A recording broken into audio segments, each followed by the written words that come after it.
It rains. There's still never any water here. We are loaded into the next match. It is going to be Polt versus Soulkey. This match will be starting off on Dusk Towers. Those of you who want your Terran versus Zerg fix, you got it. You got it. We have in the top right position, representing CM Storm. He's playing from Taipei today. He is Captain America. He's Polt. He's facing off. I love studio announcements of players. Yeah. Well, you know, I just picture you as like the comedian in an empty bar. Yeah. How's everyone doing? It's a lot better with a crowd. The bartender's over there. He's like, looking good, Nate. Hey, thanks, Joe. You know what? As long as you appreciate me, Jeff, I'll always be happy doing this. I do. And of course he's facing off against Soulkey in the bottom left. Some good TVZ. I hope so. I imagine. I think of all the matches today, depending on how... I don't really know how SOS plays PvP, but unless he does like a super cheesy style, I'm expecting this to be maybe like a long series, not quite as long. Because I feel like I feel like this is a series that should go on for a while. Polt is very hard to kill, and he also doesn't cheese. So I think it's unlikely that the game should be super short unless Soulkey just completely falls apart to some early pressure, which I also don't expect. So yeah, I agree with that assessment. And TVZ's kind of been one of the, I think it has been the staple matchup of StarCraft 2 in particular. It's had, certainly its up and downs, but it's been marqueed by some of the coolest, most epic battles. And I'm always interested, like Polt, I don't give into the hype. Like every tournament, one of the storylines with Polt is, wow, you know, is he still good at StarCraft? Is he still what he used to be? And it's like, yes, constantly yes. But he is facing Soulkey, who I feel like, even though Polt is one of the most accomplished and awarded StarCraft 2 players, and he's done it in Korea, Europe, and America, I still put a player like Soulkey in a different caliber as him. I feel like Soulkey is a world-class, top-tier player who solely plays in Korea and does exceptionally well, which I think is an incredibly different level of a feat. That being said, I'm enjoying this little bit of reset where in Legacy of the Void, the game itself is different, but also the patches have radically changed the game. Kind of back and forth. We're still in that formative period of time where, yes, we had a really long beta, but because a lot of players were still playing Heart of the Swarm, it wasn't truly a... We weren't seeing the best level of possible play. Exactly. And so I'm interested. I agree. Terran versus Zerg is in a pretty interesting spot. I'm mostly concerned, or I guess curious, or interested, whatever word fits best. You are titillated. Yes, I am titillated at the prospect of a Polt Terran versus Zerg, because I know, based on what other Korean Terrans have been doing and what people have been talking to me about their strategies in Legacy of the Void, is that it is mostly centered around building an endless stream of Marines and forcing them down your opponent's throat before they can get Ultralisks out. Which it kind of has been since the end of Liberty, but the Ultras is the new part. It used to just be like, parade, push forever until Zerg gets critical mass, but yeah, I've been enjoying it a lot more. Yeah, because the thing was, like, it used to be that you would tech up, or and the Zerg would sometimes never make it to Hive if they had a good mid game. Yeah, they'd get the Hive, but then it kind of came down to like who could micro, who could control, who could macro better. But now it's like if you're Terran and they get to Ultras, you have to do something else. Like there's no walking up to your opponent, knocking down his fourth, 5 Ultras pop, and you're like, I can micro through this with Mass Marine. Like, no, it's not happening. Like, you will lose everything, so you have to keep in mind Ghosts are a great option. Liberators are a phenomenal option as well.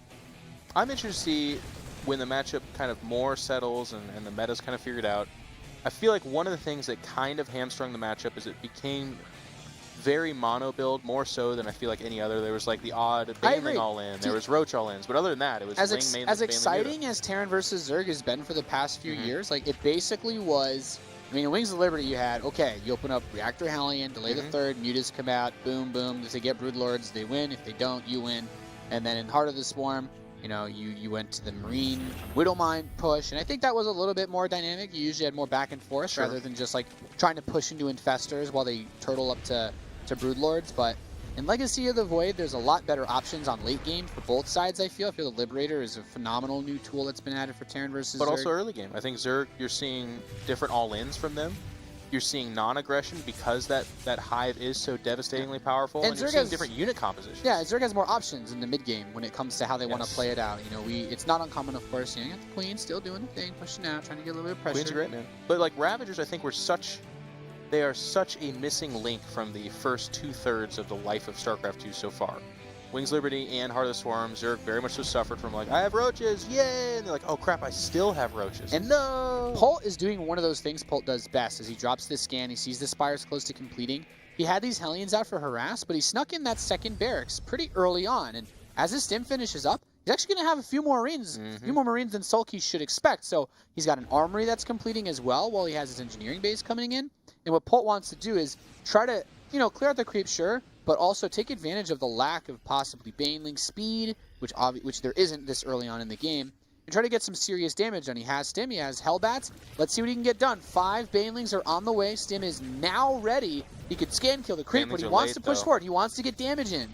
Banelings are super late. He's going to get on top of them right now. It looks like most of, if not all, all of our canceled out Queens huddling in the corner. 5 meters is simply not going to do it. 16 Lings are about to join. What are you supposed to do with no Banelings? This is just Polt throwing out another one of those cute timings. This is what Polt does. He's a creative guy. I think most Terran players for the last few years, if you wanted to see something other than those standard builds that we've already discussed, Polt was your man for it. He's going for that fast Viking. Usually we get the fast second barracks, and this actually, interesting enough, is very hard of the swarm of Polt. Yes. We saw this all the time. I actually haven't really seen him doing this too much myself, you know, of his stream that I've watched, but I guess that's why he takes a bit of time off. He can just pick up this force exactly like that. I mean, he might lose one medevac there. And he's actually going to kill all the Banelings, so he's like, okay, I'm going to drop the Marines again, have fun killing those. What if that play with the Hellbats was fantastic, getting all the Banelings like that, and there are a few enough if he tries. I guess he's just going to be content to trade out here as his army gets cleaned up. But, I mean, he shut down the third base. Polt has his own third base. Roach Speed's about to finish, but Polt's got 1-1 about to complete. He's got Terran vehicles level 1 on the way, and 1-1 for Roaches is coming in, while his Roach Horn is bleeding out in his third. But 2 base Zerg, not a fun place to be. And just think about it. He's already got Stim. Combat shows is very close. Like, everything this game is actually just gone super well in Polt's favor. This cheeky build that he just throws in. And it's very interesting. I again, kind of want to reference, and this is, of course, a fact of life in StarCraft, a little bit RNG-oriented here. We do see a lot of Zergs opening up very differently from this. They have kind of more of a Roach Ravager opening, doing a 2-base all-in themselves. And I feel like in that situation, of course, Polt's craftiness and micro could get him out of that, but I would say otherwise he's fairly disadvantaged, like just naked Marines against Ravagers and Roaches. Well, I don't know, it's 50-50, but the point being, against this build in particular, as you said, very HOTS, and really tough in HOTS. Like, you had to have Banelings at that time. If you didn't, you better have 10 Queens for some reason, because otherwise you're dead. And I feel like Soulkey is good enough of a player to perhaps make this interesting after this, but he's been gimped really bad. Yeah, Polt's trying to push onto the map with 2 more medevacs and quite a few more Marines. There's only 2 Banelings with this army, of course, the strongest part here for Soulkey, as Polt has his 1-1, his 2-2 is starting up. And Soulkey's on his way to getting his 1-1. It's pretty close at this point, but a fight right now could, you know, kind of spiral out of control. I don't want to read too much into this, Nate, but what of the mech upgrade right there? I don't see anything composition-wise that he's doing with that, but why would you do that? I think Polt's just building to the late game, maybe? I think he's just considering the possibility that he might build siege tanks later on if he can't stay out on the map. Is that an answer for Ultras, though? I mean, is there like a... That's what I'm thinking. Is he thinking, like, if this goes late, I want to have 2-1 mech or something? It's really weird because I don't know that Polt likes the slower play, which is kind of what Liberators favor, as he drops another scan of that main. He's kind of trying to see, he's like, well, where are you going with this? But really, he dealt such a blow to Soulkey early on that he doesn't have to worry. Like, Soulkey can't afford to rush Hive, or he wouldn't have had those Roaches that we just saw, and he would just die. So clears up a bit of creep and pulls back. But I feel Liberators are just such a better tool. I actually think, since he doesn't have any tanks, I'm going to actually agree with you. I'm a bit confused myself. +1 ship weapons would have been really nice, as because of the way Liberator attacks work, like they fire in 2 volleys, they do a lot of splash damage. Every attack upgrade for a Liberator is massive if they're going to fight against air, but also shooting on the ground, you know, every little bit of damage helps. Not that it really matters, because Liberator's 2-shot every ground unit Zerg has. We'll see where we go with this, but right now Soulkey is content with continuing the upgrades on those Roach Ravagers. Just building Ravagers kind of a pair at a time, which is also kind of keying in on the fact that he does feel like he's way behind, as Nate said, not just going straight to Hive, and that's because he feels like if he makes too big of a switch to anything, he'll just die. And to be fair, Polt's selling that message. He's doing a great job of remaining outside the base and doing these drops and harass. Yeah, and I love this. He's trying to pull them apart, and you know, it's always been easier to max on roaches than anything else for Zerg players, you know, for a supply per larva. But this is still not a cost-effective army in the long run, and Polt is just pulling him in every which way, going for these fights, pulling back. The air superiority is not there for Soulkey. He can't do anything about these drops, and you know, if there's one thing Polt loves to do, it's drop all day. There we go, Terran vehicle ship weapons. I really like the ship weapons upgrade for the Liberators. He is starting to get a few more of them out, and you use these to get board control, zone out your opponent's forces. They are so strong. Very strong. Now applying pressure to this 4th base. Again, a pretty sizable force moving up the middle of the map, but also Soulkey said, you know what, I got to do something myself. Drop comes into the main. It will be greeted here by probably enough since it is just Marines, but meanwhile the 4th base is going down. Yep, he does snipe that 4th base. He takes a Widowmine shot onto some of those forces. He's got a massive army. He's going to try to move in. At the same time, the Brood Roaches are going to make their way over inside of the main base. Meanwhile, the drop hits inside of the main too, so he's going to try to deal with those Roaches, pulls back, and now he's going to make an attack on this 3rd base once again. He's got so many forces now. There are Roaches spread out all over his main base. 2-2 is not yet done for Soulkey. I don't think there's anything he can do to actually kill this army. The Roaches are going to town. They're trying to get some work done, but I just don't think it's going to be enough. That drop also lands back and behind the main base mineral line, Jeff. Yeah, I mean, the medevacs have been allowed to live. The air, as you said, superiority going in the favor of Polt, killing all the medevacs. And like, this Roach attack would be phenomenal if it weren't for the fact that he's losing the Roach Swarm, both the Evolution Chambers and his 3rd again. And to be half the amount of bases, kill 30, 40, 50 SCVs for all I care. He's making mules off of 4 or 5 CCs, and he's got an army advantage. So a little bit too little too late. Soulkey, I feel like, did what he could. This is not a bad plan, as we saw. Again, if he was able to hold the 4th, if the drops weren't happening, then this Roach attack would be what would bring Soulkey back into the game, but unfortunately, just so much damage done to him again. Yeah, and Paul is he's just been in a dominating position most of the game. I feel like that early attack he did, you know, to be maybe a little too critical, kind of gave him this game. Like, it was Polt's game to lose from that first point. Like, you kill that much stuff, you kill those mutas, you kill those banelings, you kill, I mean, just the 3rd base in general is a death blow to most Zerg players. And Soulkey he just never had a good answer to that, because Roaches were never going to be good versus the drops anyway. So Polt just happily 60 supply ahead. I guess he's just going to build up another army, secure his main and natural from the Roaches, get a turret or 2 out front, take this 4th base, and then, I mean, this army right now could kill everything he has at home. Yes. It's actually just been sitting here, but he could the stem A move and kill everything. He pretty much could. It's just Ravagers back there, and even they are going to go to the front. And this might look like a dumb choice, but honestly, this is Soulkey saying, I'm dead. I'm just going to try something really wonky. It's not even a base trade. It's just like maybe Polt slips up in production. Maybe he's a little bit too confused on what's going on. We know these maybes are not true, but he's going to try this. Yep, he's moving in on top of that 4th base. We have the Liberators here to help defend. There's Widow Mines if he tries to dive on top. And this army, it's going to come back home. Like, yeah, and that's like, it's not the wrong choice, because he actually can't make a wrong choice, but this is the one that I think Soulkey was hoping for. Yeah, and I love these Widow Mines. Polt's just like, yeah, let's just lock you inside your base, get some kills. And he's like, yeah, I'm actually doing it. Where's Polt's army? Oh, it's coming from the back now, and it's all going to die. Yeah, but finally, here's the turning the frown upside down a little bit. Soulkey needed much more predictive and better corrosive bile shots, and in that last fight he actually got him, which is tragically the one that didn't matter at all. Like, he actually targeted himself, knowing that he was going to get stemmed into, and he backed out of it. It did devastating damage, but that's the cool thing about the Ravager. It used to be if you didn't have mutas, Terrans would just drop you all day long while your queens are like sidearm lobbing stones at him, and they're like, if I do this 47 more times, it'll kill a medevac. We're getting there, but it's taking a bit of time. But now, and I've seen some super savvy Zergs too that are like, you're not going to be right where you are right now. You're going to go over there, and then they because you have to preemptively shoot there, but it feels so good, and that's part of the excitement I have for Legacy of the Void too. Is there's much more expression of skill, and we're going to see more of this the more time that the players spend with it. Even in a position where you're behind, like Roaches were always going to be like, okay, you know, my opponent makes a mistake, maybe the Roaches bring me back into this game. But with Ravagers, at the very least, you have that possibility where maybe I don't have as much, but if I can get the perfect corrosive biles, you know, there is a chance, you know, however small it is, you got a better chance than just straight up Roaches versus Polt. But they're better in the hands of better players, and that's something that I feel like with Legacy of the Void, we have a lot more of that. Because, yeah, you're right. Like, Roaches could get in this weird situation where it's like, I hit 2-2, and even though I'm down a base, you skipped upgrades, and you just have Marines, so I'm kind of winning fights, and you made the wrong choice to not counterattack, but instead come home and defend. But that's more like A move, and choices, which is still interesting to me, but we're kind of addicted to StarCraft, so everything's interesting. But in Legacy of the Void, it's like, I have a much worse army, but if I land these biles on those 2 medevacs, I can turn the tide. And it's not just a like right click on it and kill it. It's I need to predict where you're going to be, and the other player has counterplay as well. Like I know. Yeah, it adds a lot more really cool. skill into taking the actual engagements rather than, okay, my roaches have low range, move them closer so they can hit. You have a bit more to work with.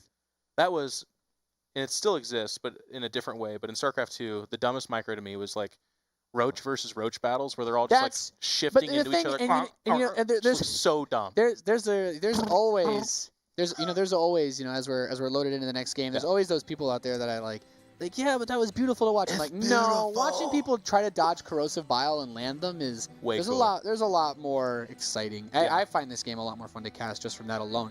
We're loaded into Prion Terraces for game number 2 as our Zerg player, who's down 1-0 in the bottom right, is Soulkey. It's a best of 5. Got a long way to go. Definitely, I'd say a bit of a more even match than the last one, but Polt showing a lot of strong play. Of course, he's the Terran player in the North and West, and this map is the worst. It's better. What? You were gonna say that? It's it's been a topic of contention. Oh my you can't say it's the worst. Central Protocol is in the pool. This is worse. You really think so? I do.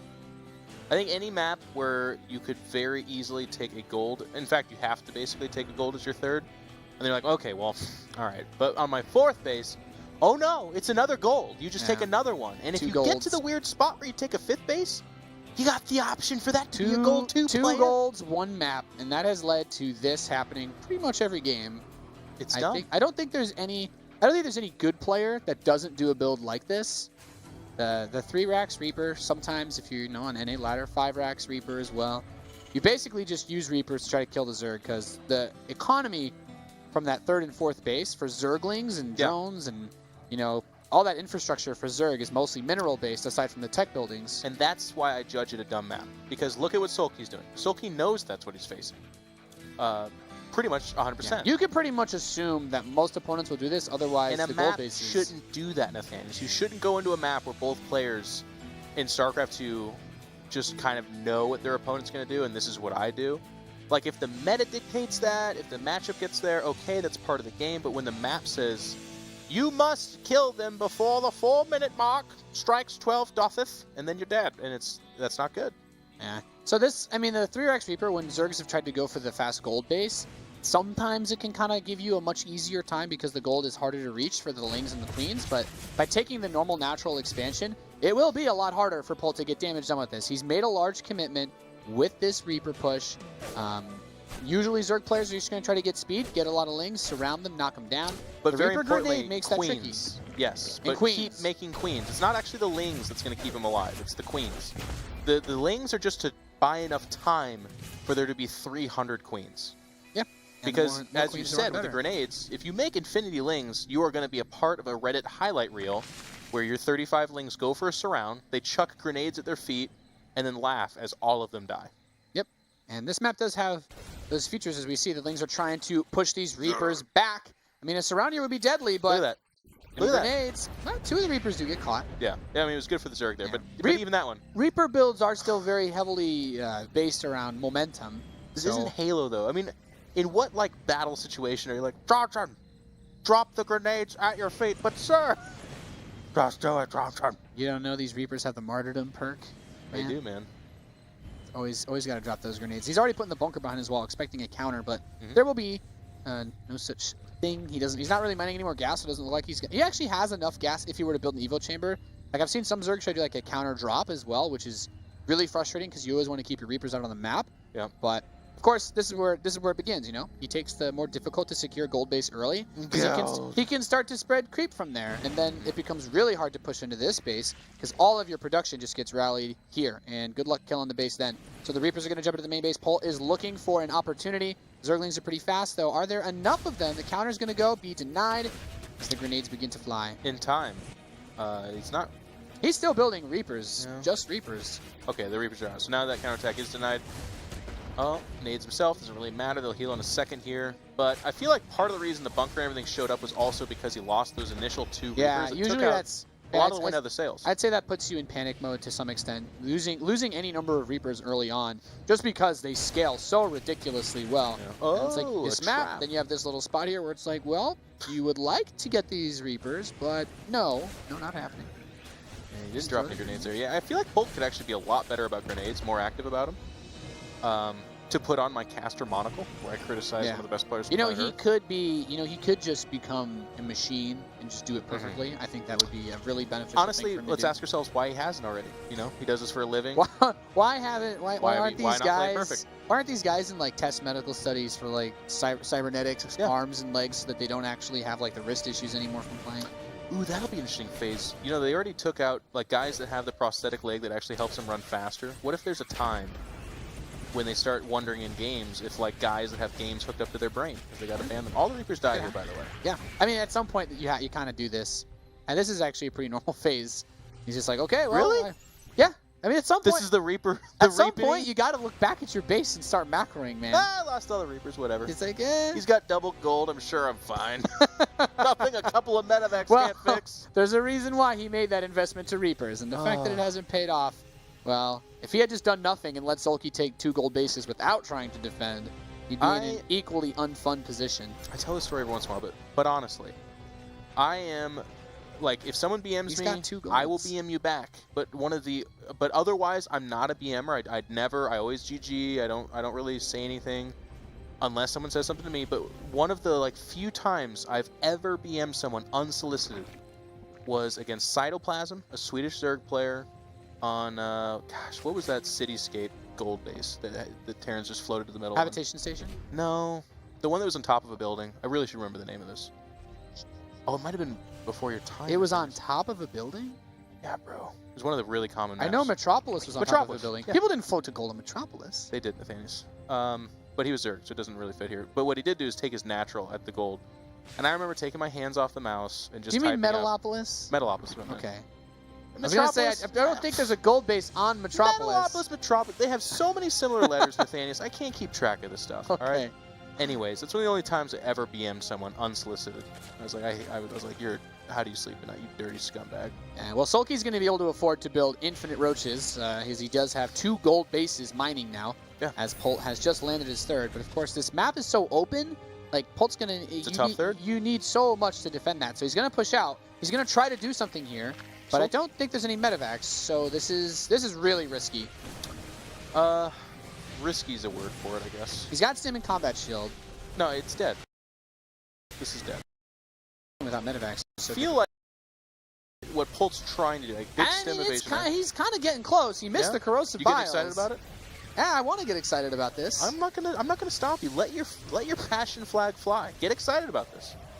Well, you know, if I criticize Polt's push here, then it's just my bias showing. So, save it for your stream. Say it for me, Jeff. Save it for your stream with us. Yeah, I mean, I know what Polt's doing here because they're both on the same page. Soulkey's like, all right, got both gold saturated. I'm upgrading, whatever. I'm just gonna, from this point forward, it's 4-hatch production. You can't hold your 3rd. So let me ask you this then: why would Polt veto Laralac Crest instead of this map? I think Polt's asking that question right now as well. He's like, I thought my Reaper micro would be better. I thought I could just walk Reapers at him and win. No, bro. No. And taking these golds so early, like the creep spread is really pushed far out now from the northeast. Yeah. So trying to attack has no escape. Yeah, no. He still doesn't have. There's still no medevacs out here. Like I mean, at some point, Soulkey's just be like. Oh, that's right. Polt doesn't GG. I forgot. No, this will go on for a little while longer. Yeah, Polt doesn't die very quickly. But guys, ladies and gents at home, unlike the Little Bow game, I'm not going to get this one wrong. Okay, if Polt wins this, I will eat Nathanius's pants. I don't know. You like the taste of denim, Jeff? I like the taste of it. Okay. 2-2s on the way for Polt.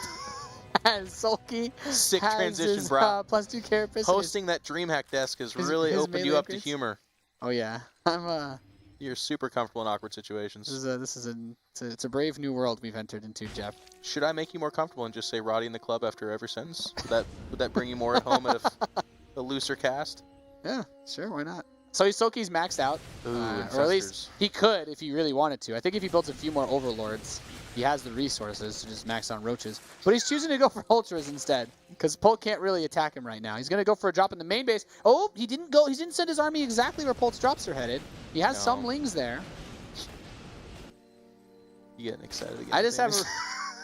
Yeah, I mean, I want to believe, right? You got to believe. Polt is, if any player is going to come back from, up against the dude who's got 2 gold bases, then it's got to be Polt, right? You see that claw upgrade up there? The orange one? Oh, that's the GG upgrade? That is the GG upgrade. And this matchup, it's also the one that comes out of the Ultralisk Cavern. Yeah. Well, I mean, that's the, if you're really being stubborn. My favorite part is that when you're trying to do this pressure, you're trying to make something happen as a Terran player, and then it's gold, though. You need so much to make these fight. You need so much to make these pushes work, and Polt's trying his best to get work done. But the problem is everything that he's invested into, upgrade-wise, tech-wise, infrastructure-wise, is completely useless as soon as this chitinous plating upgrade is done. Yeah. Like in a straight-up fight, he needs a completely different army to win once there's Ultralisks on the map. And the double gold base is he's just honestly Soulkey's just been in a really good spot. But as Polt increases in supply, I'm not going to completely count him out here yet, Jeff. Yeah, I refuse. He's doing what he can. You know what? I don't mind being But he does have to switch to something else. Unless he's going to try to win this game in some super weird base trade, there's no way he's going to beat an army that's got multiple ultras and chitinous plating if he gets that +3 carapace as well. 3/3 upgrades for himself. It's going to be through drops. He does pick off the 5th base attempt. Soulkey's going to double expand to make up the difference, I suppose, here. And again, one of the factors that Terran does kind of go into this matchup these days knowing is there's not a flock of mutants. There are infestors, so a drop could be devastated. Have to be very careful about that. But otherwise, creep being fought back a little, 5th base being picked off. So the doom of Terran is being staved off, Nathanius. The supply, as you said, clawing closer and closer. Yep. Important things to note, of course, Soulkey's going to start to build up a bank from here, but his chitinous plating is ready. And since there aren't even upgrades, that means these Marines and Marauders don't really do damage against the Ultralisks anymore. So he's going to step out on creep, but, I mean, he's got to lift up and get out of here. But if he gets fungled, that's a lot of medevacs. Okay, only gets 1. I was going to say, that actually would be GG right there. But this army, you can't fight versus Ultras. He has to just drop everywhere, build up a Liberator count, and just hope that he can take a fight by his Liberators, because otherwise he's just going to get rolled over. Off her game observing right now by Liz Fritz. Yeah. Just late at night for her. At least Polt's doing his thing where he's able to get all over the place. That's what I'm saying. He's dealing damage. Gold trying base to get under all pressure. over. But this counterattack, I like this. Soulkey's just saying, actually, screw this. I'm just going to knock down whatever you have. I told you the only way Polt has a chance in this game is if it goes to a really awkward base trade. Yeah, we're on our way to a really awkward base trade. It's almost like you do this for a living or something, Nathanius. Yeah. Polt chat. GG. Soulkey takes map The timing tonight has been beautiful. I called this a really weird, but GG is called. Polt has had enough. I mean, yeah, I think it's best on this map that you just double down, go 5 racks. If one Soulkey base. would have kept chasing the drops and been like, stop, Polt could have done something there. He was picking off expansions. That's the thing. It's like what is the one thing Ultras can't really do, and that's catch medevacs, right? Yeah. So it's like, okay, well, I know that Marine Marauder doesn't deal damage to Ultras, so just move across the map with those, build lings at home, and try to clean them up, and then eventually Polt's going to die because at some point you're going to come home too. That's part of what makes that map so difficult, though. It's actually, it's a two-edged sword. Well, the rush distance is very short. That's what I'm saying. So. Is like the moment where he's like, I've had enough of this harass and attacks. You're already at the 3rd. You're at the 4th. Yeah, the creep spread's in the center of the map, which is a stone's throw away over from that gold 3rd base. So, and then it's a hell of a stone throw. If you think about the scale of those Marines, If you think about the scale and size of an Ultra, that's 4 football fields, bro. But if you were wearing a power suit, you were wearing a Marine power suit, and if Prion Terrace has lower gravity than Earth, does it though? Well, we don't know, but we can speculate. Someone in chat knows.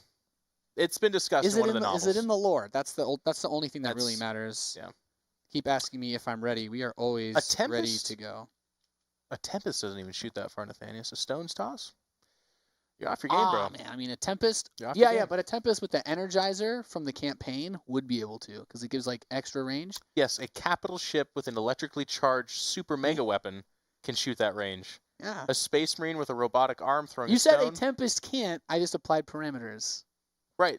And I'm now using your parameters to display how ridiculous it is. All right. We're going to Olrina. Wow, I mean, what are the rest of these maps? Central Protocol is going to be the next one, and then Ruins? What a weird map pool.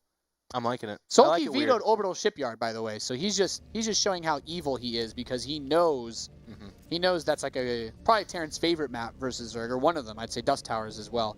But it's tied 1 apiece here, ladies and gentlemen, at Intel Extreme Masters Taipei, day 1. In the top left of the arena, we have the red Terran player representing CM Storm. He is Polt.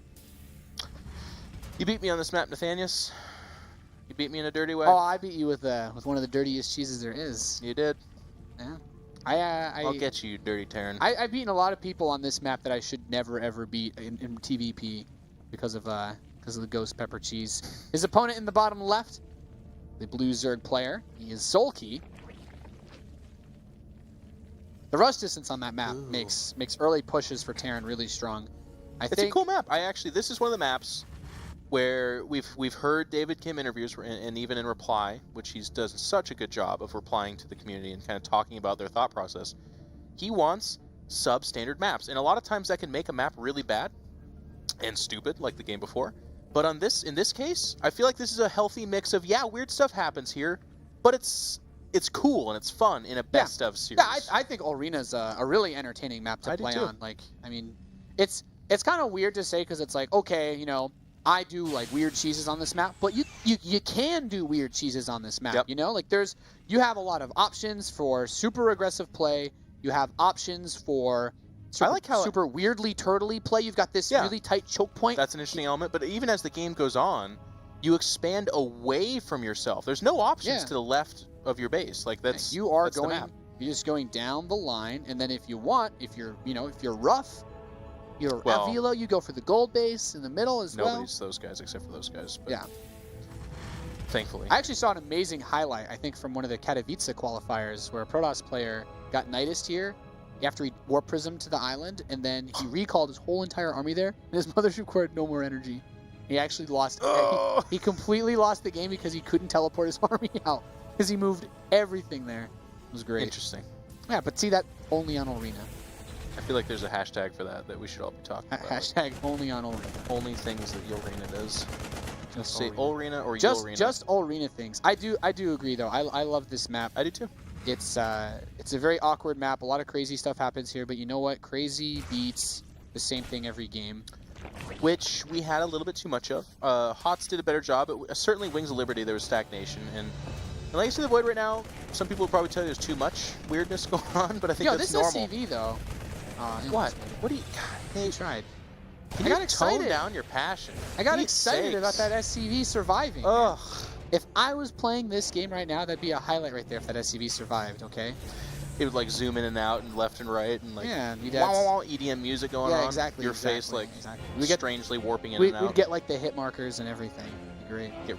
Actually, that's something that if we're talking about weakness in the StarCraft community, not to hate on anyone at ESL or anything like that, because I actually haven't watched any highlight reels from there or something like that, but other games like nothing but like there's these famous highlight reels of other games that are really, really cool and exciting.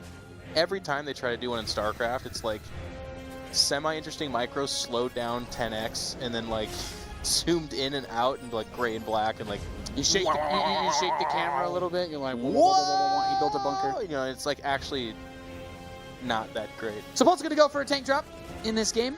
Maybe just one siege tank. Really? Okay, so it's a defensive tank. I still feel like using the medevac to move across the map. Like this map is great for tanks because you can set up here and then slowly push through. Especially just the size of the map is so small. Like Did that get spotted, by the way? By the really weird... Is that a Viking at the bottom of the map? The Flo, can you get a pic? No, it's a Reaper. Okay. Yeah. Interesting. I don't know if it got spotted. But these Lings, I think we're thinking about a counterattack, but are now not going to be doing that, of course. But you can see how Polt's adjusting to this map, though. He's not really like a... I would say he generally likes to play the macro game, but he's setting himself up on 2 bases. He's got this Reaper running around. But he's just going 2 base this game. He's adding on extra barracks. He's getting stim. We're going to see a Marine, probably like I guess he wants to go for Marine Mine since he moved the factory off of the reactor and this lair starting up. He's late. Yeah, he's got the tank watching the front, so. Marine standing outside of the bunker. It's my favorite kind of Marine. He's going to grab this Overlord. He does start the 3rd command center, but he's set up very well for 2 base pressure with these barracks being done so early. You can start building medevacs. You can start going for stim. That's one of the Polt specials, though. He's done this across like almost all the matchups, like a surprising amount of units.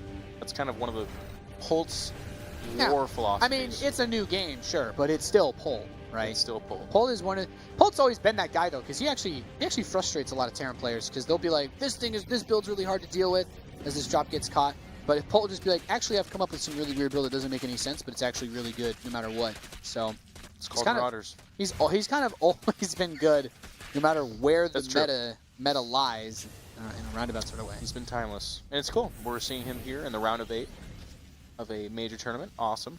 And if he can somehow get past Soulkey, I think that'll put a stamp on a good run here as well.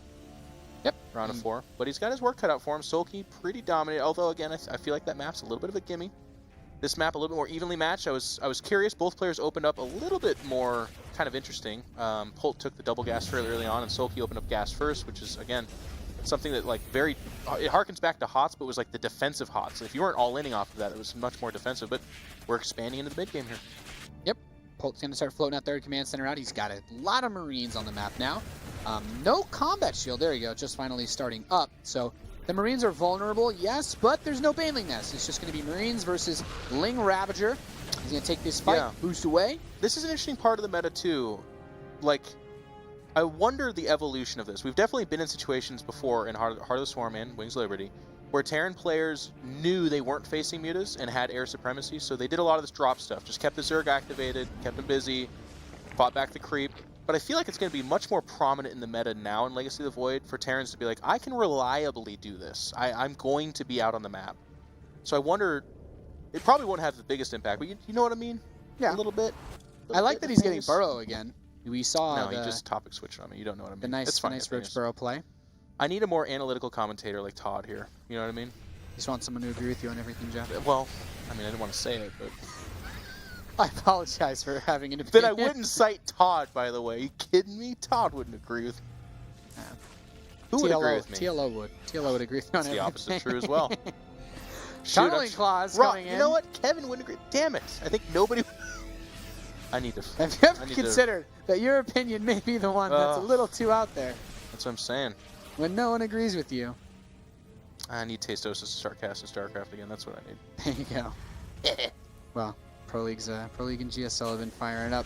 Rest of the barracks production is going up for Polt now as he gets ready to begin the parade push across the map. I mean, Polt tough map to do that though. Like the narrow path is fairly obsolete at this point in time. You don't want to take a fight there. And now that we go towards mid map, well, he did do a decent job of fighting back creep, but Soulkey has done a pretty good job himself. Nice mine shot. Grabs some Lings. +2 attack because on the way. of Shell, of course. Yes. Marauders and Polt. Polt loves his Marauders. I mean, they don't die instantly, right, to the corrosive bile, so they're definitely a little bit more sturdy than just playing Marines. Again. Yeah, it's almost done. Look at Soulkey. He keeps doing this, by the way. He will not make, 10 Ravagers in a row. He makes them in pairs. It's kind of interesting. I guess he doesn't want to dump all of his resources immediately. Yeah. It's smart. I like it. I appreciate it. It's definitely not the norm, I don't think. I guess, it's pretty common, at least in games and such. You watch, streams and what Zergs do, okay, you just slam down that key, and then suddenly they actually, for that brief 12 seconds, they have no army. Yeah. And then they get attacked and oh god! Well, I could cancel my Ravagers and lose the game, or I could let my Ravagers continue to morph and still lose the game. Yeah, it's really nice. Kind of a big moment here, by the way. Both queens to get picked off, as well as the active creep tumors on that side. Their creep spread's been shut down pretty reasonably well by Polt. I mean, keeping it at the halfway mark for such a small map. This is vintage Polt, by the way. His army's never together. It's really important to note as he starts to fall back here that he scanned and saw that there's no hive on the way, which means it's pure Roach Ravager from here on out for Soulkey, who's max. He's got a lot, but he's got Liberators, tanks, and some of these Widow Mines. He's buying himself a lot of time to continue to max out by using those mines.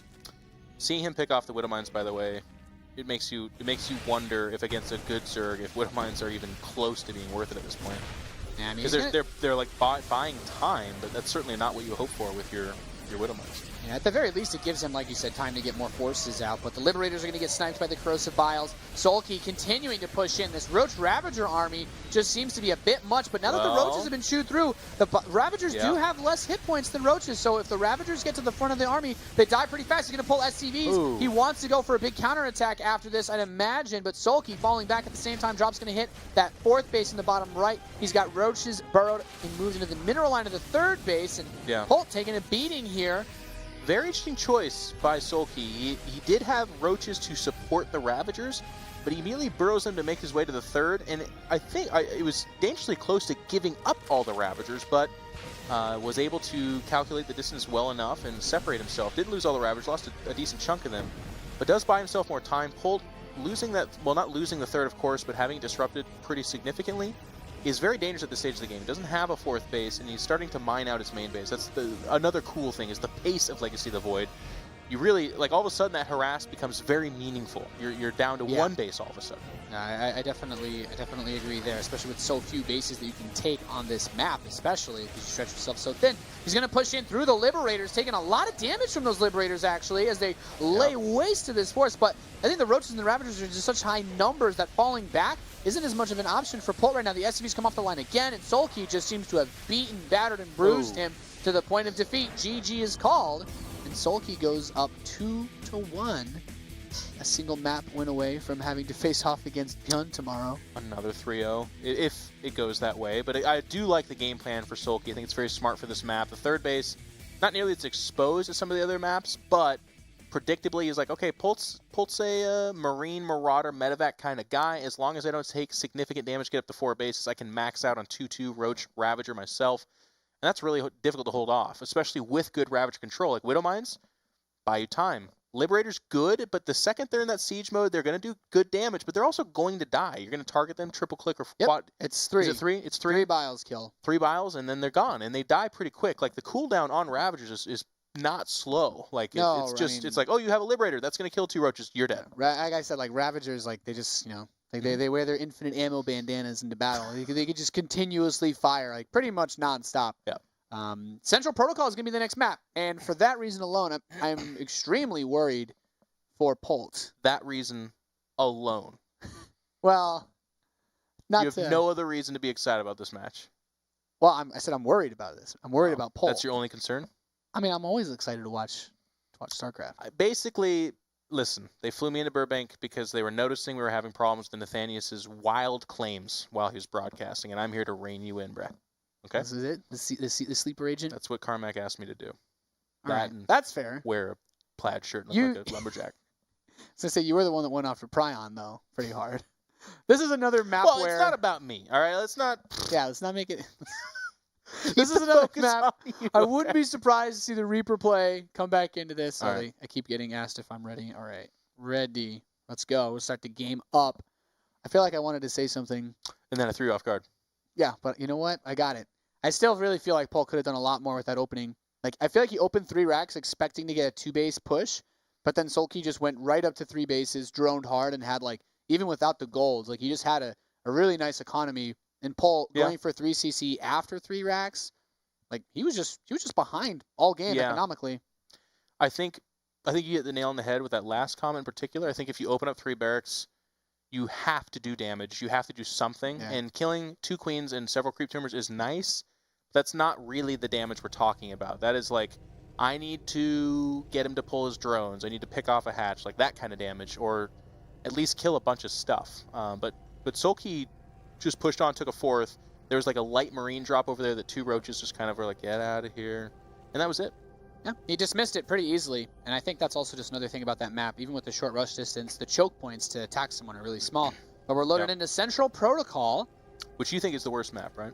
This is personally my least favorite map. Okay. I think it's easier because you don't have to scout on Prion Terraces to Reaper all in. But that's just me. You have to, sometimes... If you get cross spawns on this map, then Reaper all-inning is a bit hard. But then it's easy to Reaper cheese if you get these spawns, for example. Polt, of course, the Red Terran player in the top left. He is down 1-2. Needs to win the next 2 games to keep his... Is it 1-2? Yes. That's how bad my brain is right now? Yes. What was the game Polt won? Those Towers, game 1. He crushed him. He killed the 3rd. Jeff, he killed the 3rd.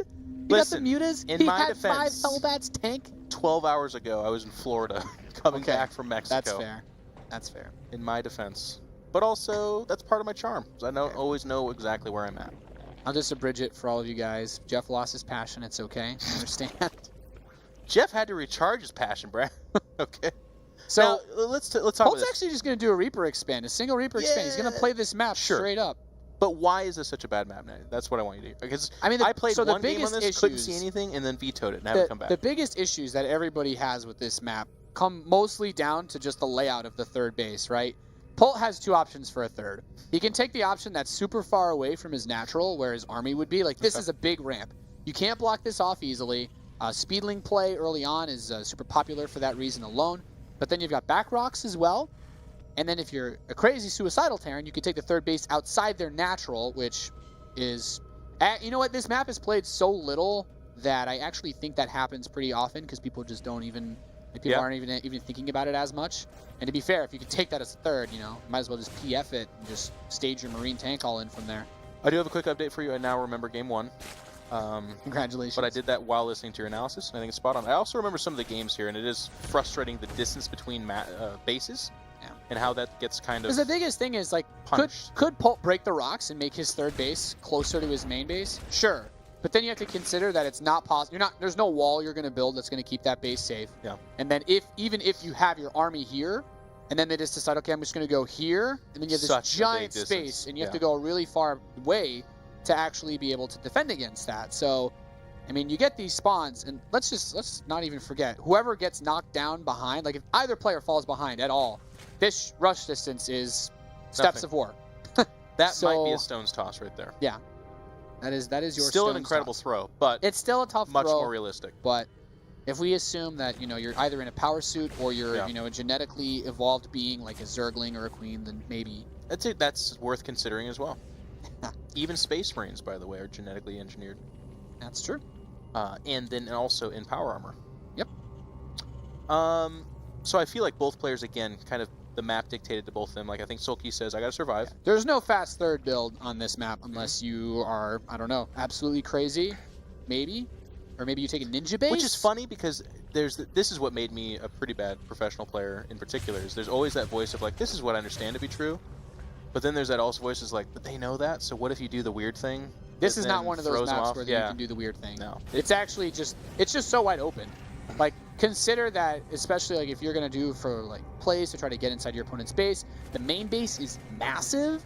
Drop play becomes an issue later on. Like, just aside from the fact that you're already trying to cover the wide angle into your third and your natural. Do you think it's Terran favorite as the game goes on then? Is that what you're saying? With the way the map spreads itself out, I don't really have an opinion on that just because I haven't seen enough games because everybody vetoes this map. So I guess that's one of the interesting things about this format here for Intel Extreme Masters Taipei is that because we start with best of fives, we have a higher chance of seeing this map. Because I would put my money, if this were a best of 3, Polt or one of these guys would have vetoed it, even if I think this map has some features that favor Zerg. Because at the very least, you can spread creep, which will let your army bounce between those expansions a little bit faster. But at the same time, I think this map would have been vetoed if the players could have vetoed it. You know, I think it comes down to it's like in online tournaments, people just agree. They're like, instead of doing vetoes, like, can we just play on Dust Towers, Orbital Shipyard, and Prion Terraces or something like that? In whatever order you in whatever order you want. And then if there's a Zerg, then instead of Prion, you ask for like Arena. But poor Reapers, man, they still have the same lifespan in StarCraft. Like, just since the beginning, no one is saving Reapers for the end. Like that upgrade that used to exist, where it was like, later in the game they have more point. No, nope. I think I've seen Bjorn or someone. Of course, someone that's like, literal god tier, use Reapers in a fashion where like you get these Ling Bane charging you and you throw like 3 grenades in front of your army. Yeah. But that's, super hard to do while simultaneously splitting, stimming, and kiting all of your other forces. QXC used to, when he was up like 17 bases against his opponent, would come out with a volley of Reapers. That was really cool. Yeah, cute that was always fun. He's like, yeah, Reapers with the grenades. Super good. But in Wings of Liberty, he's like, Reapers are so good at sniping buildings, late game tech. I'm like, okay, if you've already won the game, maybe. Which is when they would show up. Because otherwise, you have that's no how far behind him. Damn. But it looks like the Spire is going to be mostly fake. So some mutas are going to come out. And he's just going to switch back into roaches. Because the rush distance is non-existent. With creep spread too, it's like you just slip and slide right into Polt's base. Look at these mutas. This is tryhard StarCraft. This is my favorite. 4 mutas, if that tricks anybody, let me sell that person. Let me just sell them stuff, because I'll take all their money. Well, Polt's starting to clear up the creep. This is a beautifully timed attack, by the way. This is Polt's best chance, in my opinion. Yeah, the upgrades aren't ready for the roaches. He doesn't have speed. There's not a lot of Ravagers on the map. This is his best opportunity. Got but to now actually push though. Now he's distracted though. He's looking back to try to deal with the mutas. I'm like, yeah, just keep moving forward. You're in a good spot. It's 4 mutas. Let him kill something. Nothing feel good about You won themselves. by their mere existence, but now this push is stagnated. He actually has to go get the 3rd or something. With an army this marine heavy, like a corrosive bile can splash and kill like 3 or 4 marines per shot. And he's letting these 4 mutas cut his production down. They're killing medevacs. 4 mutas aren't supposed to actually do this. I think Soulkey like just marches down, drop the corrosive biles, not enough medevacs to pick all the tanks up, and he's just gonna kill him. Or any of them, actually, as it were. He's just like, tanks be damned. Okay, he's gonna save the last one. Does get out of here a little bit. Where are the hero mutas? Man, they're just chilling. Look, they're even coming back. I know. Oh my goodness. These have been like the best mutas I've ever seen. This is the best just 4 mutas ever made. It literally is. Outside of when Bly did 1-base muta rushes and won 1 game somehow in the Hard Swarm. Those were also. Well, they're shutting down this drop. Like, they're actually going to live. He pulls them back. Wow. The 3 Marines are like, stay out! The 4 mutas. The dream. God. Oh, good another attack wave here, though. This is good. It's a good jump in, gets the queen, he's gonna push forward, but the tank immediately gets picked off and whoa, what? Don't walk into your own corrosive biles. Not really enough mutas to super focus down these medevacs, but he does have to pick off the mutas because these medevacs, well, don't exist. Bye-bye medevacs, and now the Marines can't run away. Polt is rallying. I guess the best thing about this is that this is like... He's getting the 3rd, though, by the way. Yeah, if you're a Terran player, this is the Flow's closest... been off her job, to be honest. I'm grossly disappointed with it. Yeah, me too. And you know, the one thing about this map that is really nice for Polt, though, is it gives Terran that feeling of having warp in, because you rally your forces, and then they're right there at your opponent's base, so... The thing to keep in mind, though, is there is no 3rd CC that I can see. Nope. And not even the 4th gas. So this is kind of an all-in, and as the main dries up... It's not a 3-base map, right? And Soulkey... Well, he's certainly playing it that way. Yeah. Well, I mean, Polt is playing this map about as best as he can. I'm curious how many games he actually plays on this map. Is this his final form, you think? I don't know. I'm just not sure. Well, I hope it's not, because he has to play another game after this if he wins. True. I hope he has something else up his sleeve. Big push coming out here. Down in supply. Fights in the middle of the map here, though. And again, the corrosive biles will affect the Zerg units. Keep that in mind. We saw that earlier. Yeah, I mean, people talk about, you know, the Roach supply efficiency, but the Ravager count really brings that supply efficiency back for Zerg in this expansion of StarCraft. Picking off the tanks with the corrosive biles. Picking off the medevacs with corrosive biles. Gets in on the Ravagers, though, and this is kind of the soft underbelly of the Zerg army, but it just doesn't look like it's as much. Because medevacs are like 1 bile away from losing 3 of the 4. Which would be devastating. I like that he's sprinkling in a few links too, just like eat a shot or two. And look at this, you turn the weakest Roach into a Ravager, gets all its health back. He's taking a trip to Value Town now in control. He's just maximizing his stuff, man. Supply-wise, though, getting a little bit closer. But again, Polt is fighting against the sands of time. He's the running main out base of money. Is out, He's going to make this push in one more time. And, you know, the weakened tanks are the ones that are the least exposed, but he does get those anyway with the corrosive bile. The range on that is also pretty nice from how far you can cast it. You kind of need it to kill Liberators, but in fights like this, it does really, really help.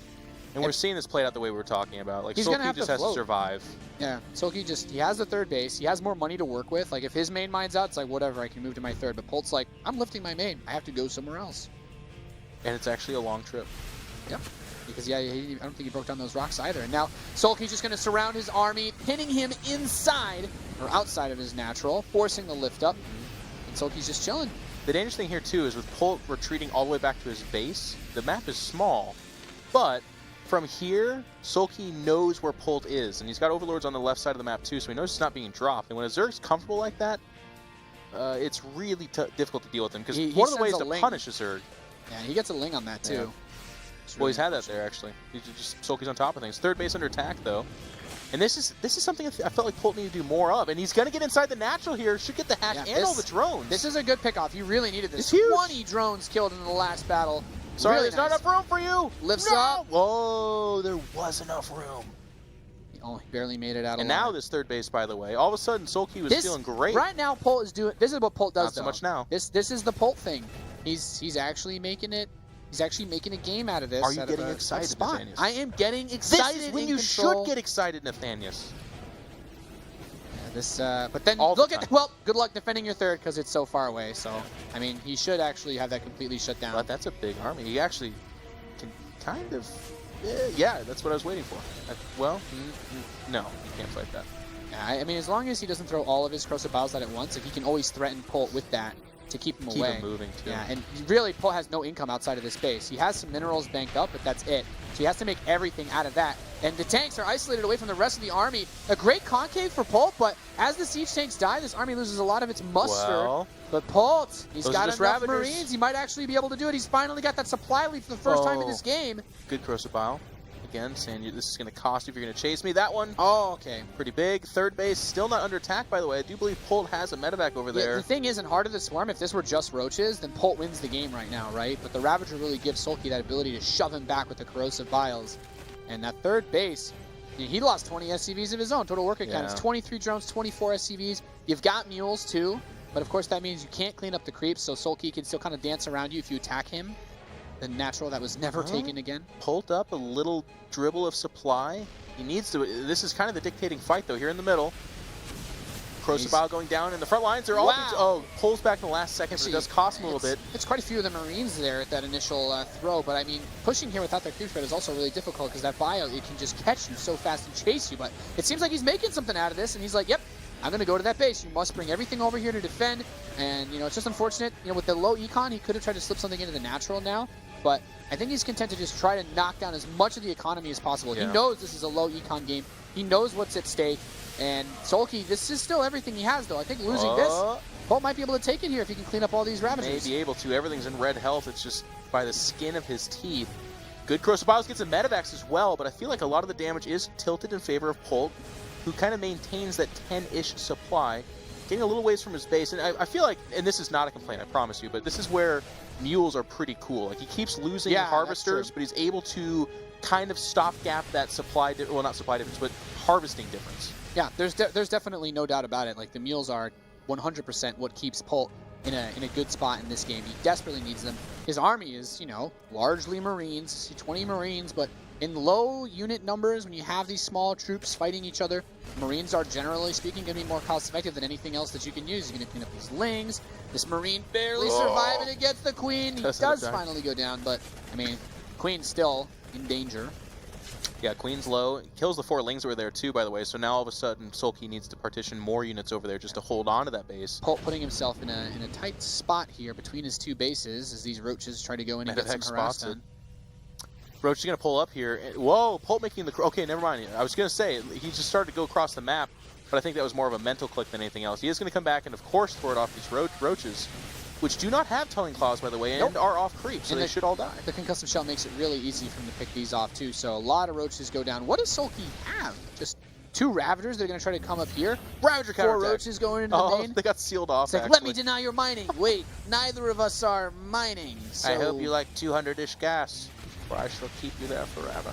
But a full medevac, by the way, made its way down to the third base, and that was kind of, I feel like, the game-winning choice from Polt. He's going to drop out, stem into it. He can't defend this. He's getting some more roaches out. I mean, the only thing that he's had an advantage in, as far as like the upgrades go, is that +2 attack. That command center getting dangerously low. The thing is, Nathaniel, he can defend it, but it's just over time he can't really. Like 8 Marines in a medevac, that's not 4 lings and a Queen to hold off. That's like a significant chunk of his overall army. This is everything right here for the most part. And Polt loses nothing from this, and all of a sudden it frees up space for him. Oh, the medevac's got to be careful. He's trying to play. But look what's coming down the map. I think it's 3 or 4 medevacs, and that is a load of units. And now all of a sudden Polt has the space. I think he's able to utilize his speed. This is where Polt's gonna take the game, I imagine. Like, there's just everything here is trying to chase this one medevac, and then the rest of it is over here. 4 full medevacs of bio.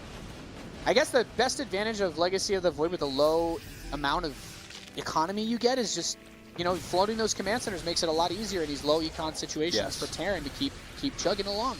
Keep chugging along. You never need to make that third base. And he might actually just straight up win this fight. This is Soulkey's entire army. The drop is also at the natural, but that base was never retaken. And he's paying a lot of respect to these corrosive vials, but he's still chewing through this army at a fast enough pace. GG, Polt ties this series up 2-2. I remember each of these games. I'm glad I got excited about that one. Okay. You at the right time. Polt, but also, Polt did what Polt does. Remember my prediction. I said Soulkey has to survive, and he didn't, so then he lost. I don't even want to honor that. That is the kind of intelligence you bring into the studio. I don't even want to honor that with a response. But ironically, you did respond to it by saying, right? Isn't that weird? We're getting into the lobby for the final game, probably on a bit more of a standard map. Has to be the final game, unless there's a tie. Ruins of Ceres, unless there's a tie. Which we've On had. this We've had map, some crazy games. And there's a lot of airspace on this map. If we get into a tie scenario. I like this as... I hope they're split map, and I hope we see a pretty drawn-out I game. will honor what you just said. This is actually a great map for ties because Polt has already shown he doesn't want to fight the Ultralisks once he gets there. This is a big, huge, giant, dangerous, scary map, and that makes it very hard to kill your opponent early on if you're Terran, especially if they get cross spawns. Soulkey will, if this game doesn't end with some sort of weird push, probably get to Ultralisks. Polt will probably drop all over the place. You called it, Jeff. This is a phenomenal position for that weird base trade. I'm really excited for the future moment when we have a tie because the Terran has like 35 Liberators and they kill everything Zerg. But they can't kill the buildings. They can't kill the buildings. So they're just like, they're like, what is the cannon called? What is their main gun called? Oh, it's a Concord cannon. So the Concord cannon. The guy's like, let's bring sweet justice to the buildings. Can't do it. Why? We don't shoot buildings, you idiot. It's like this gun was specifically designed to extinguish life. Is it the only thing in the game like that? I mean, there's air-to-air and ground-to-ground and air-to-ground. As far as like weapons that you can't use, I think so. Because even the Reaper grenade now still does damage to buildings, right? Yes, it's just very bad. I mean, the only units or whatever that are like, oh, we can't attack buildings or whatever, like... Well, storm, like spell cast stuff. Spells. But actual weapons, is there anything else in the game that does not target a building? I don't think so. Other than, like I said, some things don't shoot air. Yeah, some things don't shoot air, some things don't shoot ground. Right. Oh, well. Interesting. There's probably something that absolutely is the same, and we're just not remembering because we're in the middle of a cast. And it's like, too much pressure. We're loaded in, though. This is it. This is a decider of this best of 5. The winner will move on to play against Beyond. In the bottom right, representing Cooler Master Storm, we have Polt, who did what Polt does best. Brought that game back from a tight spot where he was low on economy, and that float over to the top base while keeping on enough pressure to take it. It was a cool game. Panned out well. Yeah, cool game for Central Protocol, to say the least. In the top left, we have Soulkey. That's what's kind of funny about it, though, is like somewhere out there, David Kim is sitting in his draconian castle on the top of a German mountain with his army of robot monsters, and he's watching that game and he's going, yes, that is precisely what I thought would happen. An interesting, cool game. Whereas, 10,000 nerds cried out at the same time when they saw it was that map, and they're like, no, this is a terrible map. But then a cool game happened, and that's actually something that's been kind of common with StarCraft, all the way back to Brood War, Nathanius. We had island maps, which were never balanced. They were always terrible, but some of the coolest games you ever saw were on island maps. Yep. It happened. There aren't that many, actually. Even in, like, the Blizzard-made maps that you can look at. What, cool games? I mean... Come on. Har. There's not really any island maps. There's only one. I think there's only one island map that you can just play that's Blizzard-made, and it is... I'm pretty sure it's the smallest possible size. Excellent. That you can make a map. Like, I don't think it's actually been attempted to make a good island map. Like Which a is big interesting. One or something. Because they're outspoken about wanting unique maps. Yeah. Let's do it. Let's get island maps. The only island map you can play right now actually just has like 5 bases, and it's for 4 players. It's designed like that. So. Oh, that's terrible. Yeah, it's pretty awful. That sounds downright dumb. Yeah. There you go. Give us an island map. Let's see it. Let's get some but not now. Creative. Give us a right mega now. standard. I want to see late game stuff. I want to see spells flying. This game right here with cross spawns on Ruins of Ceres, this is like the longest rush distance, I'm pretty sure, out of any of the maps right now. Biggest map, I think. Yeah. So, and this map has been around for a good time period. In the beta, kind of somehow sneaked its way in with the Laralac Crest. But unlike that map, you've got a pretty easy to secure natural expansion. Yeah. There's just one big ramp, but, it's just one ramp, which actually makes it unique from some of the other maps here. But your natural's fairly secure. A lot of that's lanes, fine. though. And the thing is, it takes a lot of depots to block this, Or none, as it were. And to be honest, Polt, I'm sure he'd like to build a wall, but then he asks himself who's going to pay for it. Do you want to build a wall, man? Well, only okay, maybe bye. could use One depot at a time, man. One depot at a This time. is the blue-collar Terran here. Well, it's drones behind it. Polt just needs a small loan of 1 million minerals to set up a defense Is he walled to defeat this. Is the ramp walled at the natural? Like up at Yes. He shouldn't be able to breach Polt's main, of course. Hellions are coming out, but the Zerglings get on top of this bunker. He's trying to hit the Hellions from the back. Fine. Oh, he's blocking the SCVs. They're not going to be able to repair, so the Marines go down. The Hellions are going down too, Jeff. Look at that. He's doing great. He's killing the Hellions. He's got 2 more about to pop out, but a lot of damage is done here.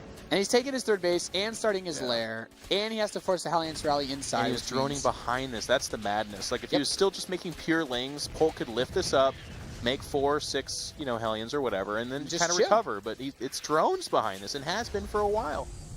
He does lift the command center at last. I'd be careful. Those scary Zerglings. Yeah, they're terrifying. Lurking. Oh, he finds the SCVs that he hid. That's unfortunate. A couple more are going to go down now. I do like that they dutifully just return to work, though. They're like, you know what? We do 2 things. We build buildings, and we mine minerals. I always like mentioning this, but I'm pretty sure in the lore, every SCV has like a PhD in like engineering and stuff, and then they just go out, and some dude's like, all right, a little monster is going to eat you alive. We didn't build a wall. Goodbye. You think they have a PhD? Do you remember? I'm pretty sure I read it somewhere in like Wings of Liberty era, so maybe my memory's fuzzy, but I'm pretty sure all the SCVs the outrageously racist like character in Brood War for SCVs? Yeah, but those, as far as I'm aware, they may have also had PhDs. There's some Zerglings out here. Man, I got a doctorate in doctrine. I don't judge. Well, he has a theoretical degree in physics. And now we have to see Polt's backup plan, because if you look at the build that was meant to be, it looks like it was going to be, again, that kind of 14, 16-ish Marines and a gaggle of Hellions, but that, of course, is not going to hit any critical time. And even that build itself is a little bit weird on this map. While, yes, the Hellions can dart across and then become Hellions, and medevacs are, again, quite quick as well, you're just actually going to be slowed down by the expanse of the map anyways. So a little bit critical of that choice. I mean, he was like, that's what worked in Game 1, let's just do it again, Brett. But it's not going to hit a meaningful timing here. I mean, I'm just really worried for Polt, because he basically had his legs broken here at the start of this game. He's got 2 command centers. Yeah. No upgrades really coming in except for stim, but he's at half his opponent's supply and workers, and his army is not an army that can really do game-ending damage. Like, maybe, okay, he turns the Hellions into Hellbats, he pushes what Marines he has, these 2 medevacs, maybe Polt makes more Polt magic happen right now, Here it is. But if he doesn't do the same amount of damage that he did in, like, Dusk Towers... No, I mean, and it's he even scouted, Nathaniel. It's like part of the reason it worked so well last time is because he jumped on the 5 initial Banelings that are meant to defend this, but right now, this Overseer is peeping Tom and everything. He knows what's coming, and he's already making those 5 Banelings, and they're going to be made and finished before this attack hits. Yep, and it's a total of 9 Banelings on the way, so he's going to follow it up with even more. They might have speed, for Pete's sakes. Yeah. It's not even 9 Banelings, it's infinity. A vastly superior position to the last one, and these medevacs even taking some heat from the Queens. He knows where he's positioning. So he's going to try, what to do, run the Hellions by? So he's like, no, do something. I got Zerglings, man. Back 3 it up. fake mutas coming out, too. Oh, no. Yeah. Anything but the fake mutas in control. The fake mutas that do more damage than most people's 12 mutas. Like, holy crap, that's those because guys 12 are amazing. mutas scares you enough to do something about That's it. That's true. You're like, oh, 3 mutas, I'm not worried about this. He just never took them serious the whole time. He's like, what are they going to do? Everything. He is upgrading +1 range. Banelings with speed. Oh, okay. Well, that'll happen to Polt, by the way. He's one of the Terrans that is not actually omniscient. He's off doing other things. He's human. He's human sometimes. That's the weird thing. I think it's because he goes to school. If he wasn't going to school, he would have always seen that. Yeah. Clearly, a man that is in a tough spot right now. Yeah. Like, I mean, honestly, I'm trying to look for like positives here, but Soulkey's already got his 1/1. Polt doesn't have his +1 yet. Polt, it's bad. Waiting on combat shields, no 3rd command center. And he's but doing this isn't Central Protocol, you know? He's doing that thing again where he's like front loading all the production, and then we'll add the 3rd CC. But especially on this map where applying that pressure is really, really difficult. I feel like this is the Polt program failing a little bit. This is like Polt HOTS applied to Legacy of the Void, and it's just not working. I mean, Soulkey played the map really well with the Speedling opener. Like, Polt just got completely blindsided by that run-by, and it did probably a lot more damage than it should have. Well, I mean, clearly this is it's interesting. Liberators absolutely shut down mutas, right? Depends on many. He has well, two mutas. Two Liberators. You can spread against those. Okay. They'll help in a straight-up fight. But I think if Polt were to be attacked right now, he'd probably rather put them in anti-ground mode just to help chew apart anything that moves in. Now, I'd say when you get to like 4 Liberators, you can start to do something. But like Liberators hit critical mass versus like any number of mutas once you have like 6. Because the mutas will shoot their volley out while the Liberators shoot. And if you have like 6 Liberators, you're actually just going to one-shot the whole cloud of mutas, even if you lose all your Liberators too. By the way, that's a lot more expensive for the Zerg player. No third CC. And this Zergling that is off screen right now, just spotting that, is the end of the game. I feel like he knows he doesn't need to do anything. Well, now he just makes stuff. Yeah, He's just making build stuff units non-stop. Don't be greedy. He has a hive going to finish too as well. If a single drone comes out till the end of this game, basically, I'll be very shocked. Without a third CC at this time, just it's Ling all Bane. in. Just Ling Bane it. He's going to move in. Some Widow Mines are being brought in as well, but not getting the money hits that they need. Polt needs to win the game with this push. He chews apart the first wave of units here from Soulkey. He has everything, all his chips in this basket. And Soulkey's doing such a great job, like tiers of Banelings. He doesn't need to win a single fight, he just needs to live. And here come the Banelings dealing out the damage. The force has been thinned out too much. Yeah, no third behind this. Liberators are a non-factor, by the way. Polt's just having kind of a tough time controlling this. Yeah, he's having a really rough time here, and I mean, the Liberators are going to take some shots against these mutas, but the Ling Bane remains unanswered as he surrounds the rest of Polt's army and will completely clear it up. Soulkey looking to take his 3rd win here and move on here at the Intel Extreme Masters. Polt, he's got nothing left. No, the parade's being shoved back again. No CC. There it is. Polt GG's 3-2 in favor of Soulkey. A fantastic series. But I do, again, maybe it's because we have a long broadcast, so I have time to not shoot up my emotional, like, just go all the way to the top. But I want to be critical of Polt a little bit. Choosing to do it, I mean, again, he was gimped a little bit at the early stage, but I feel like with that ramp, and okay, Soulkey hasn't done a Speedling all-in or real timing attack, I feel like, in this entire series. And for the most part, he's been, like, defensive Speedling, will probe a little bit, but for the most part is either anticipating Reapers or is just trying to defend. But I feel like for it to go to Game 5 and for Polt to do kind of a soft opening that I feel like, without being harassed, still wanted to walk across the map and be Marines and Hellions was kind of a weird choice. I think a lot of it comes down to just maybe how Polt likes to play this matchup. A lot of Korean Terrans make the focus of their games against Zerg to be kill them before they get Ultralisk. Yes. So Polt, it worked really well in the first game. You had a much shorter rush distance. Obviously, you only have that very small ramp into your main and natural, so Ling run by is never going to work. I agree with you. I think your point that it's because of the matchup, I 100% agree. But I feel like the map in these positions, the map in those positions shatters that dream. Played really big into it. So we can see as the bracket evolves here, we're halfway done with tonight's matches. We've got Beyond facing off Soulkey. You guys will be able to see that tomorrow. Brought to you by Polt, Hilarious, and Ton, and wonderful commentators over in Taipei right now. And coming up next, we have 2 more best of 5s to bring you. SOS will face off against MC, and then Snoot playing against Hero. A couple of great series. Yeah. Again, I'm really excited for this PvP matchup. A lot of people have been bemoaning a little bit that it ends up a lot of times Stalker and Disruptor, but I actually think that's some of the most exciting micro in the game, and everything that leads up to that is really cool as well. Yeah. Photon Overcharge being nerfed heading into this is going to be interesting as well. I'm curious to see how that affects PvP, but as a non-Terran, as a non-Protoss player, I think watching Stalker Disruptor is a bit more fun than 7 or 8 Colossi just kind of attacking into each other. Whoever drops Zealots on the other one wins. Well, we're going to go into that match next, ladies and gentlemen, here at Intel Extreme Masters Taipei Day 1. We'll be right back after this commercial break.